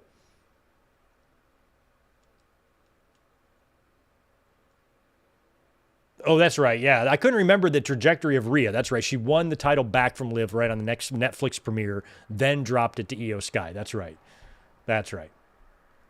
Yeah, so that belt isn't very old. So if Rhea Ripley were to win it again, that would make her, what, a 3-time world champion? Well, I guess she didn't win it the first time. It was just turned. So I guess she didn't win the world title the way Seth did, right? Because that belt was created. Ripley's belt that she already had just morphed into the world championship. So I guess that would still make her a 3-time holder, though, of a belt. It's only a couple of years old. So, yeah, but again, Randy Orton was on TV last night sitting there with fucking 17 championships or whatever it is, or 15. I don't know. I don't know what we're complaining about. It just seems weird. Let me see. We've got 10 more from Sean Martin again. More on Britt Baker. What I would do with Britt is have her be Thunder Rosa's first opponent when she beats Athena at Supercard of Honor on Friday. Okay, Rosa wants to work with her, and it would help Britt's image with the fans. Rosa does want to work with her. Have they patched up their deal? Because they did not like each other, and despite working brilliantly together. I do worry, though. Rosa wants to work with her, fine, but I feel like Rosa and Britt have already hit their peak. I worry that they might damage what I remember of them working together if they were to work together now. But yeah, that would work. A lot of people are saying that Athena might finally be coughing up, that title to Thunder Rosa. We'll have to see. I think it's pretty fucked up. Athena isn't on All In. That's a whole nother thing to get into. But if Britt is cleared and capable and healthy to work, which from what we understand she is, get her in there with Rosa, get her in there with anybody. Just get her in there, Get her in there or cut her loose. That's all. Bonkers LFC, good point. Nikki could be in the Battle Royal. That's true. Ryan, and you think Stephanie wins the Battle Royal? Yeah, Stephanie Vaquer winning the Battle Royal? If she's going to be in it, right? Yeah, I kind of think Stephanie would be more likely than Nikki Bella. I don't think Nikki Bella would could be in it, but winning it and Nikki Bella getting a match and Clash in Paris, who fucking cares? I think the Paris crowd would not want that. But if you do John Cena and AJ Styles and Stephanie Vaquer and Rhea Ripley, or just Stephanie Vaquer and anybody, where maybe Stephanie wins the championship, that would be pretty awesome as well. I mean, it is very possible that Rhea Ripley falls short at Evolution and falls short at SummerSlam in whatever she does. We'll have to see. We will have to see. And maybe when Liv Morgan comes back, Dominic by then will have moved on to Roxanne, and it'll be like fucking Rupert and Ted Lasso and all of his exes start getting together to come after him. Maybe it's Ripley and Liv Morgan, using their hatred for Dominic as a way to rebond them, and remember why they used to be friends to begin with. And maybe they go after some tag team championships or something. I wouldn't hate that either. It would give Ripley, a small break from the main event scene so the fans can, go get that stick surgically removed, and give them a breather on her. That would be a lot of fun. So I'd be open to anything. I'm open to Rhea Ripley. If Rhea Ripley wins the championship and is involved in championship matches at Evolution and SummerSlam, I'm not bothered at all. If Rhea Ripley loses at Evolution and isn't in championship matches, I'm not bothered at all. There's no scenario that bothers me when it comes to Rhea Ripley. I ain't got time to be bothered by her. 10 more from Sean Martin.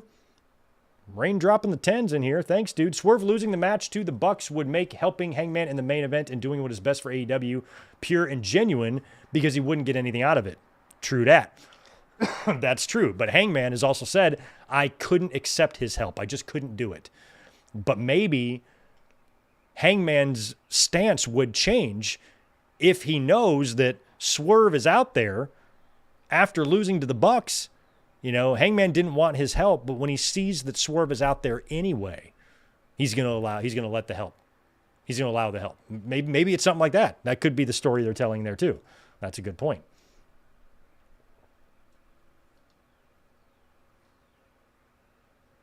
We Are Pro Wrestling. They risk turning the fans against Darby if they decide to go with Darby instead down the road. It's going to be hard to turn the fans against Darby because he's so over, but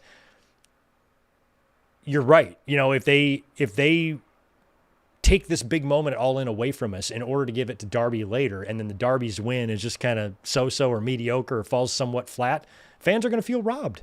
They are. And here's one thing I meant to mention earlier, and I didn't when talking about Darby Allin. This I cannot see happening, but because Tony Khan doesn't really do shock TV or shock turns or anything like that. But what if you get all this interference at All In? Hangman and Mox, Bucks and Death Riders and Ops and Swerve and Ospreay and everybody is out there. And then we get Darby Allin coming out there at the final moment of the match to finally get Hangman over the hump, and he turns on Hangman Page. And Darby Allin joins the Death Riders and helps Moxley win the championship, or retain the championship. Would that be insane? Yeah. Could it happen? Yeah. Let's just hope it doesn't. But, I mean, some sort of big heel turn at the end of it if you want to keep the belt on Mox, then have Darby turn or something. Oh, my God. That would be nuts, too. Two more from Ryan. I think MJF is winning the Casino Gauntlet. Yeah, because he's in it, right? So I feel like he's kind of has to win it. That's the whole point of him being with the Hurt Syndicate, so he can get a championship match and whatnot. So, yeah, I think you're probably right on that one as well. Sane G, thanks for the 2. Rumor Iconics return. Yeah, the Inspiration or whatnot is in TNA right now, so they could come into Evolution. I'd be into that, seeing them back. They were great. They were fun. 5 more from Ryan Adams. If AJ beats Dom for the IC, Cena versus Styles with Cena going for the Grand Slam and titles would be fun. Holy shit. If Cena drops the title to Cody, he could challenge for the Intercontinental title at Clash in Paris versus AJ Styles. I fucking love that. Hell yes. Give Cena the title too. Give Cena the title and have AJ beat him back for it. That would be awesome.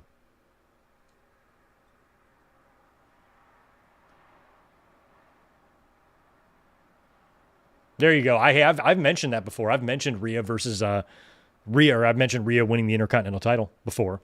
I've mentioned Charlotte winning it too.